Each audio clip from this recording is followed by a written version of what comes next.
श्री हरि प्राणमय कोश। कहने का तात्पर्य गुरु अपने शिष्य से प्राणमय कोश के संदर्भ में बता रहे हैं। प्राणमय कोश क्या है? 5 कर्मेंद्रियों से युक्त यह प्राण ही प्राणमय कोश कहलाता है, जिससे युक्त यह अन्नमय कोश अन्न से तृप्त होकर समस्त कर्मों में प्रवृत्त होता है। प्राणमय कोश भी आत्मा नहीं है, क्योंकि यह वायु विकार है। वायु के समान ही बाहर भीतर जाने आने वाला है और नित्य प्रतंत्र है। यह कभी अपना इष्ट अनिष्ट, अपना पराया भी कुछ नहीं जानता। अब मनोमय कोश क्या है? ज्ञान इंद्रियां और मन ही मैं मेरा आदि विकल्पों का हेतु मनोमय कोश है, जो नाम आदि भेद कलाओं से जाना जाता है और बड़ा बलवान है तथा पूर्व कोशों को व्याप्त करके स्थिर है।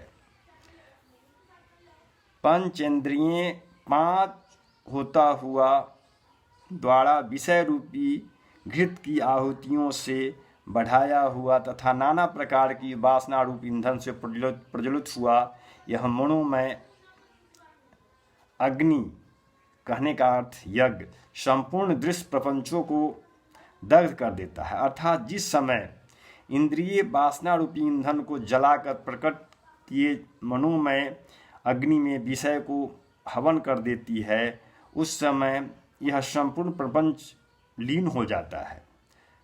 मन से अतिरिक्त अविद्या और कुछ नहीं है। मन ही भव बंधन की हेतुभूत विद्या है। उसके नष्ट होने पर सब नष्ट हो जाता है और उसी के जागृत होने पर सब कुछ प्रतीत होने लगता है। जिससे कोई पदार्थ नहीं होता, उस स्वप्न में मन ही अपनी शक्ति से संपूर्ण भोग आदि प्रपंच रचता है। उसी प्रकार जागृति में भी और कोश विशेष नहीं है, अतः यह सब मन का विलास मात्र ही है। सुषुप्ति काल में मन के लीन हो जाने पर कुछ भी नष्ट नहीं रहता, यह बात सबको विदित है। अतः इस पुरुष का अर्थ जीव का यह संसार मन की कल्पना मात्र ही वस्तुतः नहीं है। मेघ वायु के द्वारा आता है और फिर उसी के द्वारा चला जाता है। इसी प्रकार मन से ही बंधन की कल्पना होती है और उसी से मोक्ष की।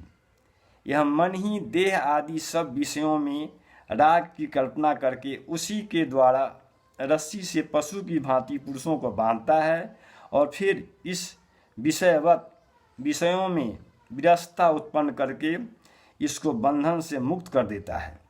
इसलिए इस जीव के बंधन और मोक्ष के विधान में मन ही कारण है।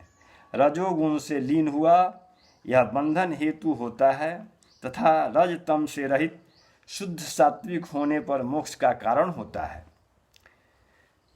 विवेक वैराग्य आदि गुणों के उत्कर्ष से शुद्धता को प्राप्त हुआ मन मुक्ति हेतु होता है। अतः पहले बुद्धिमान मुमुक्षा के ज्ञान वैराग, मुमुक्षा मतलब ज्ञान वैराग, दोनों ही दृढ़ होना चाहिए। मन नाम का भयंकर व्याघ्र विषय रूपी वन में घूमता फिरता है। जो साधु मुमुक्ष हैं वे वहाँ नहीं जाएं।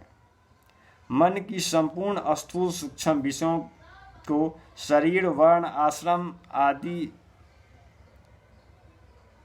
भेदों को तथा गुण, क्रिया, हेतु और फल आदि को भोक्ता के लिए नित्य उत्पन्न करता है। इस असंग चिद्रूप आत्मा को मोहित करके तथा इसे देह, इंद्रियें, प्राण आदि गुणों से बांध कर यह मन ही इसको मैं मेरा भाव से अपने कर्म और उनके कलोप भोगों से निरंतर भटकाता है। अध्यास दोष से ही पुरुष को जन्म मरण रूपी संसार होता है और वह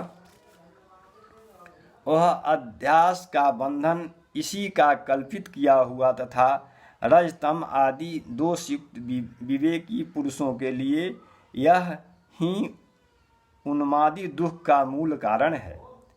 अतः तत्वदर्शी विद्वान मन को ही अविद्या कहते हैं, जिसके द्वारा वायु से मेघ मंडल की भांति यह संपूर्ण विश्व भरमाया जा रहा है।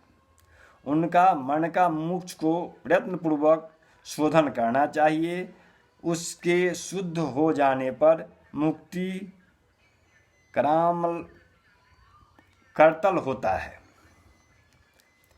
मोक्ष की आसक्ति से जो विषयों में राग का निर्मूल करके तथा सर्व कर्मों को त्याग कर शुद्ध श्रद्धा से युक्त हुआ शरणादि में तत्पर रहता है, वह बुद्धि के रजोमय स्वभाव को नष्ट कर देता है।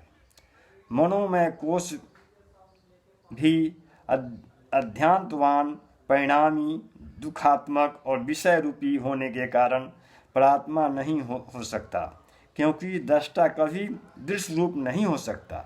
इसलिए प्राणी को मन पर हमेशा इस ज्ञान द्वारा नियंत्रित करना चाहिए। इस ज्ञान द्वारा नियंत्रित करने पर मन जो है वह आदमी को अपने तत्व का साक्षात्कार कराकर और अपने में विलीन कर लेता है। इसलिए हर प्राणी को अपने मन पर नियंत्रण रखना चाहिए। श्री हरि।